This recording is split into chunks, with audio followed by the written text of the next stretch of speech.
In today's video, I am going to show you how to start every single game with the best possible items, maxed amount of money for upgrades and perks, and the best part is I will show you how to bring this into the Dark Aether and keep it solo. Step number 1, I'm gonna run you through the whole complete setup. So the first game what we're gonna do is try to get as much money as possible. If you want to follow the exact same setup that I use the tier Akimbos, I pack-a-punch them to tier 3 and I upgrade the rarity to legendary.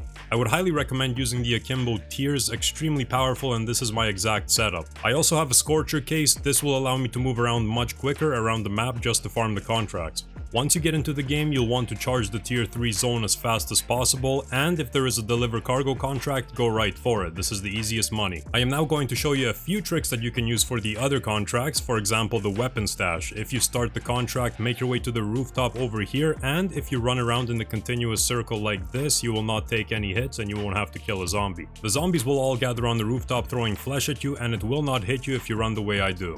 For any eliminate the bounty contracts where you must kill a mega abomination, if you land on an elevated surface like this, nothing will attack you and the mega abomination will continuously shoot at you, opening up the heads. And you can see just how powerful these Akimbo tiers are. I would highly recommend using Brain Rot for this weapon as well. It also melts mimics instantly and any other special zombie. Make sure you have Deadshot Daiquiri as well for that additional headshot buff. Since the first step to this is acquiring as much money as possible, I would also recommend just reaching out to the players in the game. The community has been extremely giving, dropping me ridiculous amounts of money even when I didn't ask for it. Now, once you've accumulated all of your wealth as much as you can in that game, you'll want to go ahead and purchase Tombstone either from the machine, the Wonder Fizz, or from a perk can. Now, make your way over to the tier 3 buy station and purchase yourself a 3-plate armor vest and a large rucksack. Make sure you do not equip them, however, stow them in your rucksack. This is going to have a placeholder for them in the next game. Once you have all of your money, your 3-plate armor vest and your large backpack, make sure you don't have any self-revives on you. Go to any location that's fairly safe and let the zombies down you. Once you are down, the help for plea timer is going to pop up. From here, don't do anything, simply press start and exit the game.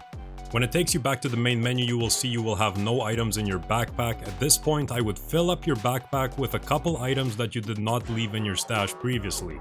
So basically, the first run was all about gathering money and stashing them in the tombstone, and the second run is filling up your inventory with items that you would like in your stash at all times. When you drop into another game, head back to your tombstone and you will notice all of your items inside. Go ahead and equip the armor vest and the large backpack. Now pull all of your items from the tombstone. Make sure you do every single item so that the tombstone crumbles on the ground.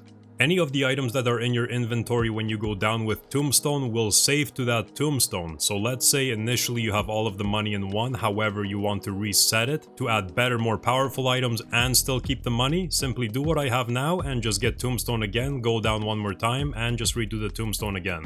Now, if you are playing in the regular area of the map tier 1, 2 or 3 and you would like to duplicate your items, you can initiate the Dark Aether teleport and wait for the countdown to begin. Once the purple vortex disappears and you see a black screen, this is where you're going to want to hit Alt F4 on PC or close out of the app on console. This method also works with any of the Dr. Jansen extraction missions. Call in the exfil chopper once it lifts up and you see the black screen pop up. Same thing, Alt F4 or close app.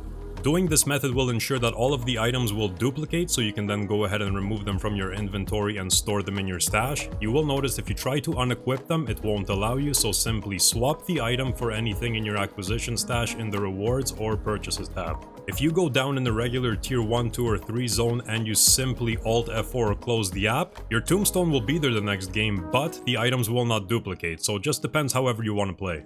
I will now show you exactly how to bring all of these items into the Dark Aether, whether it's tier 4 or tier 5. Once you completely clear out your tombstone, you will want to go ahead and purchase Tombstone. Now, when you're ready to go into the Dark Aether and you have all of your items in your inventory, just like before, make sure you do not have any self-revives. Go ahead and let the zombies down you, hold to give up, and the second you see the plea timer pop up, go ahead and hold to plea for help. Once you are down, just wait for a player to revive you. If you're playing solo, people are very giving in this community, I must say. If you're playing with a friend, have your friend revive you.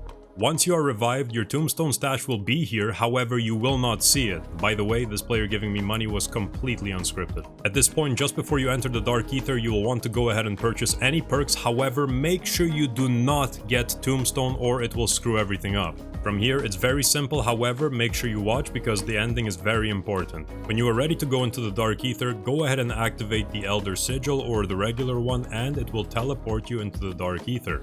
From here, you can do absolutely anything you would do in a normal game legitimately. Once you have all of your items that you want to exfil with, go ahead and extract from the Dark Aether. Wait for the purple vortex to disappear and you will see that the successful exfil screen in green will pop up shortly after. At this point, you'll immediately want to hit Alt F4 or close out of your application on console. When you boot back into the main menu, you will see that all of the items that you exfilled with are going to be safe in your stash, ready for removal, and when you boot back into the game, you will notice that your screen will freeze and you won't be able to move. I'm assuming that the tombstone glitch going into the Dark Aether simply eliminates the cutscene at the start when you drop in, but just wait a few seconds and you'll be able to move around. If done successfully, you will also notice that just where we went down previously, the tombstone stash is still present with all of the money and the items that you had when you went down. If anybody has any questions, drop me a comment down below, I'll do my best to answer. Thank you very much for watching. Peace.